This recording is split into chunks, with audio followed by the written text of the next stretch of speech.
Merci beaucoup, Jamel. On achève cette semaine notre série d'entretiens avec les candidats à la présidence de la République. Et je reçois ce soir François Asselineau. Bonsoir. Bonsoir. Vous représentez l'Union populaire républicaine. On a parfois du mal à vous situer sur l'échiquier politique. D'ailleurs, le ministère de l'Intérieur qui donne les étiquettes vous a dit ni de droite ni de gauche. Vous vous définissez comment? Oui, c'est ça. Ni de droite ni de gauche, ça vous va? Oui, on demande. Un peu comme Emmanuel Macron. Oui, mais vous savez la différence entre moi et M. Macron? Non, dites-moi. M. Macron, quand il va voir des socialistes, il dit « je suis socialiste ». Quand il est reçu par Philippe de Villiers au Puy du Fou, il dit « j'ai jamais été socialiste ». Voilà. C'est-à-dire que M. Macron, c'est un caméléon qui prend la couleur de l'endroit où il est. Voilà. Je rappelle quand même que vous avez été directeur de cabinet dans des gouvernements de droite. Oui, c'est exact. Mais moi, aujourd'hui, je dis la même chose à tout le monde. Voilà. C'est-à-dire que je vais voir des gens de droite, du centre, de gauche, je dis toujours la même chose à tout le monde. Alors que M. Macron, il faudrait le mettre sur un tissu écossais, là, parce qu'un caméléon sur un tissu écossais, c'est comme ça qu'on le coince. C'est d'ailleurs ce qui est en train de se passer. On va voir les grandes lignes de votre programme en 1 minute. Et évidemment, on en parle juste après. Sujet, Alexandra Usan. Regardez. Je dis qu'il faut sortir de l'Union européenne et de l'euro de façon sereine en utilisant un article, l'article 50 du traité de l'Union européenne, exactement ce que font les Britanniques en ce moment même.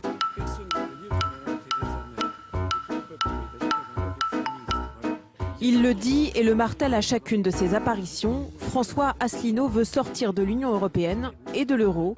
Il se présente comme le candidat du Frexit.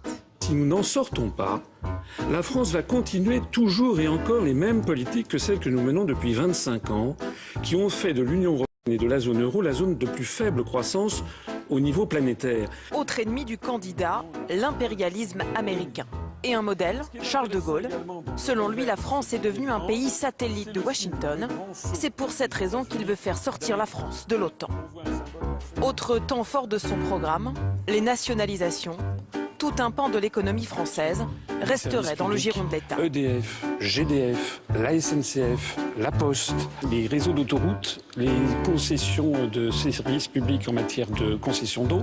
Enfin, sur le nucléaire, la dette publique et la politique migratoire, François Asselineau ne se positionne pas et préfère mettre en place des référendums. Alors on l'a bien compris maintenant, vous êtes le candidat du Frexit. Vous dites il faut sortir de l'euro sereinement. Mais franchement, ce sera tout sauf une promenade de santé. Quand on sait que les Français y sont majoritairement opposés. Et quand on sait aussi que la plupart des dirigeants des banques françaises disent si on sort de l'euro, on court à la catastrophe. Vous dites quoi ce soir? Alors d'abord, premièrement, les Français, on leur a jamais demandé leur avis. Sondage. Oui, oh, les sondages. Bon, deuxièmement, non, les sondages, ça va. Deuxièmement, normalement, la question de l'euro aurait dû dominer cette élection présidentielle. Et je suis quasiment le seul à en parler régulièrement. Parce qu'en fait, ce qu'on ne dit pas aux Français, c'est que l'euro est en train d'exploser. Je prends rendez-vous ici avec les téléspectateurs. Si par malheur, je ne suis pas élu président de la République et que l'on a des gens qui restent dans l'euro, vous allez voir ce qui va se passer dans les mois et les semestres qui viennent. En réalité, l'euro est en train d'exploser parce que l'évolution de la compétitivité de l'économie allemande est beaucoup plus rapide que dans les pays du Sud, à commencer par la France. On assiste à une montée constante de capitaux des pays du Sud vers l'Allemagne. Le dernier chiffre de la Bundesbank, 829 milliards d'euros sont allés se réfugier en Allemagne. Depuis maintenant le début de la divergence, c'est plus qu'au moment de la crise en Grèce. Le gouvernement allemand est le premier à être très inquiet de la suite des événements. Alors vous dites le retour au franc va nous permettre de créer entre 1 et 2 millions d'emplois. Oui. Comment faites-vous? Le retour au franc, d'abord, le franc perdra sans doute 5 à 10% par rapport au cours pivot vis-à-vis du dollar. Ça renchérira le prix des importations, c'est exact. Mais les exportations vont d'un seul coup connaître un boom formidable. Pas seulement les exportations. Le prix en France va être un petit peu meilleur marché. On verra donc des investisseurs qui viendront. C'est exactement le schéma qui se passe en ce moment au Royaume-Uni, où la livre sterling a perdu 10%. Et si ceci est joint avec un contrôle des mouvements de capitaux, on peut espérer 1,5 à 2 millions de chômeurs de catégorie A en moins en 2 ans. En tout cas, j'en prends l'engagement.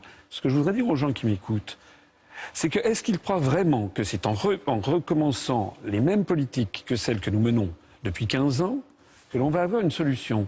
1 million de chômeurs en plus avec Sarkozy, 1 million de chômeurs en plus avec Hollande. Parce que ça va être encore la même histoire. On va dire voilà, il faut faire la politique de rigueur, il faut diminuer ci, il faut diminuer ça, il faut tailler dans les droits sociaux. Et alors?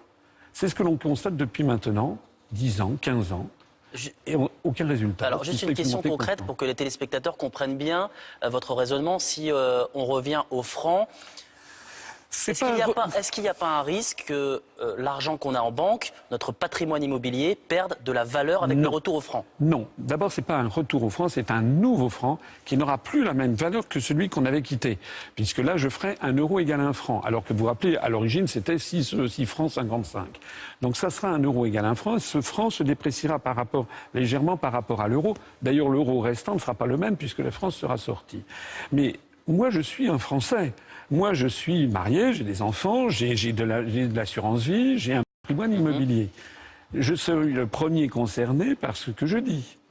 Je peux prendre ici l'engagement que les dettes et les emprunts ne bougeront absolument pas. Pas plus d'ailleurs que le patrimoine immobilier. Ce que je voudrais dire aussi, c'est que dans la mesure où on va relancer la croissance, faire baisser le taux de chômage, on va voir des ressources fiscales supplémentaires pour l'État. On va donc voir se diminuer le déficit public et on verra une relance de la croissance qui fait qu'au bout de 2 ou 3 ans, on aura une nouvelle augmentation du niveau de vie des Français. Et tout ce que je dis là, je ne le sors pas d'un chapeau. Il y a une étude très fine qui avait été faite par la Fondation Res Publica en 2013. J'y renvoie les téléspectateurs. Rapidement, pour en terminer sur ce thème, les billets en francs, les nouveaux billets en francs sont prêts ? Alors, s'ils ne sont pas prêts, on pourra les... Vous savez comment ça se passe. On a déjà vu ça, les tamponner avec un coup de tampon, le temps d'en fabriquer de nouveau. De toute façon, on pourra très bien convenir avec nos partenaires que la sortie de l'euro se fera dans 6 mois. Il suffira, par exemple, à ce moment-là, ou dans 3 mois, il suffira, par exemple, de rétablir le contrôle des mouvements de capitaux, le temps que la France sorte de l'Union européenne et de l'euro. Mais vous savez, contrairement à ce que certains peuvent penser, c'est faire preuve de responsabilité. Dire ce que je dis, parce que je n'ai pas le temps d'ici d'entrer dans les détails techniques. Mais si nous restons dans l'euro, et si un pays comme l'Italie sort brutalement de l'euro, on risque, nous, d'avoir des dizaines de milliards d'euros de pertes pour éponger le solde de l'Italie. Alors dans cette campagne, on vous a surnommé le roi des articles, parce que vous maîtrisez les textes juridiques. On en a eu un aperçu lors du débat. On regarde ce petit sujet sous forme de clin d'œil et puis on en parle juste après. L'article 106, l'article 63, l'article 42.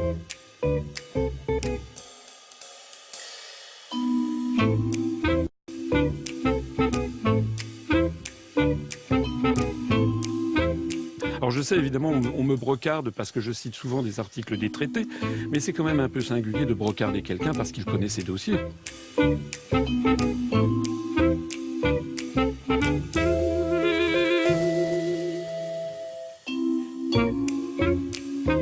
Par la mise en œuvre de l'article 50 du traité de l'Union européenne, en utilisant un article, l'article 50 du traité de l'Union européenne, dans le cadre du chapitre 7 de la Charte. Depuis la Magna Carta de 1215, ensuite suivi par l'Habeas Corpus.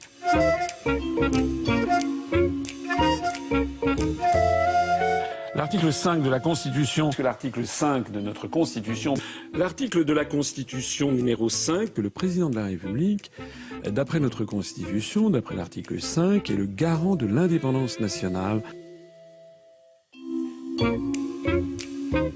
Que dit l'article 52 de la Constitution?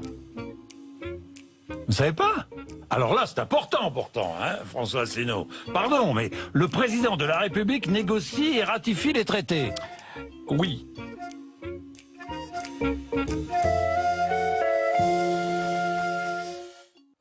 François Asselineau, pourquoi cette obsession des articles de la Constitution et des traités européens? Une obsession? C'est pas une obsession, c'est que je connais les dossiers. Le devoir du président de la République, c'est justement de veiller au respect de la Constitution. S'il ne connaît pas la Constitution, ça commence déjà mal. Son devoir, c'est également d'être le garant du respect des traités. S'il ne connaît pas les traités, c'est encore pire. Ce qu'il faut quand même savoir, c'est que on me présente évidemment de façon comique. Mais il faut quand même bien savoir que c'est parce que j'énonce ces traités et que ces articles et que les gens qui m'écoutent, qui vont sur Internet, qui vont voir mes conférences, qui vont ensuite se renseigner, découvrent que je dis la vérité. Et j'explique, moi, pourquoi nous avons toujours les mêmes politiques et pourquoi des politiques s'appliquent en France. Parce que les traités, c'est comme un contrat. Les Français comprennent très bien ce que c'est qu'un contrat de travail, ou un contrat d'achat, ou un contrat de location d'un appartement. Ils ont donc tout à fait intérêt, au moment où ils signent un contrat de travail, à regarder minutieusement ce qu'on leur fait signer. Eh bien, moi, j'explique aux Français que tant qu'ils n'auront pas regardé très minutieusement les traités qu'on leur a fait signer, ils ne comprendront pas la situation politique française. Et en particulier, La gravité de la situation, c'est que un certain nombre d'autres candidats font des promesses, des promesses, des promesses. Ces promesses sont contraires au traité. Une fois que la fête sera finie, le 7 mai au soir, le président de la République, si ça n'est pas moi, qui va s'installer à l'Élysée, il verra d'un seul coup que toutes les promesses qu'il a faites aux Français, il ne peut pas les tenir. Et les Français, dans 3 mois ou dans 6 mois, diront « c'est un scandale, je me suis encore fait avoir ». Les Français en ont assez de se faire avoir à chaque élection. C'est la raison pour laquelle ils doivent voter pour quelqu'un de fiable, de compétent et de sérieux, exactement comme un notaire de famille qui les met en garde ou comme un avocat qui les met en garde pour leur bien. Alors justement, vous évoquez les textes européens qui, selon vous, nous poussent à libéraliser, privatiser des pans de notre économie. Vous êtes pour renationaliser certains services publics? Les grands services publics à la française, il s'agit d'ailleurs, la plupart que je mentionne sont déjà nationalisés. EDF, GDF, La Poste, la SNCF sont encore pour une large part en main nationale. Je veux arrêter... C'était l'idée de François Mitterrand en 81, c'est comparable? Non, parce que Mitterrand était allé beaucoup plus loin. Il avait privatisé l'ensemble des banques, ce que je ne propose pas. Nationalisé, excusez-moi, l'ensemble des banques, ce que je ne propose pas. Il avait nationalisé toute une série d'industries, ce que je ne propose pas non plus. La plupart des sociétés que je veux renationaliser ou inscrire dans la Constitution comme non privatisables étaient déjà nationalisées à l'époque. Moi, je veux maintenir les grands services publics à la française parce que ce que cherchent les Français, c'est un chef d'État qui assure la justice et l'égalité sociale entre les Français. Et c'est de ça qu'ils ont besoin. Moi, vous savez, depuis 10 ans que je parcours la France, j'ai dû faire quelque chose comme 500 conférences. J'ai rencontré des Français de tous les horizons, de droite, du centre, de gauche. Je n'ai jamais vu un Français qui me dise « Moi, monsieur, ce que je veux, c'est qu'on ferme la poste que j'ai dans mon petit village rural, ou bien c'est qu'on privatise la SNCF. Ça n'existe pas. Eh bien, moi, je veux respecter le souhait profond des Français. » Note un petit peu plus légère pour terminer. Votre notoriété a explosé après le débat. Vous avez dit, le lendemain de ce débat, j'avais l'impression d'être Madonna. Vous avez le sentiment d'avoir changé de statut dans cette campagne? Oui, écoutez, il y a beaucoup de gens, en tout cas, qui s'adressent à moi tous les jours, dans la rue, sans arrêt. Je signale d'ailleurs que notre mouvement politique vient de franchir aujourd'hui même les 25 000 adhérents. Nous avons 10 000 adhérents de plus par rapport au 1er janvier. C'est-à-dire, je ne sais pas si vous vous rendez compte, 10 000 adhérents, c'est à peu près le nombre d'adhérents qu'il y a au Front de gauche, je crois. Notre mouvement est en train de devenir le 4e mouvement politique français en nombre d'adhérents. Il y a bien une raison pour ça. Et vous savez, je crois bien que je vais faire beaucoup mentir les sondages le soir du 1er tour. Eh bien écoutez, on verra ça dimanche. Merci beaucoup d'avoir accepté l'invitation de France Info. On a un rendez-vous quotidien sur notre chaîne, l'actualité ultramarine, Outre-mer Express.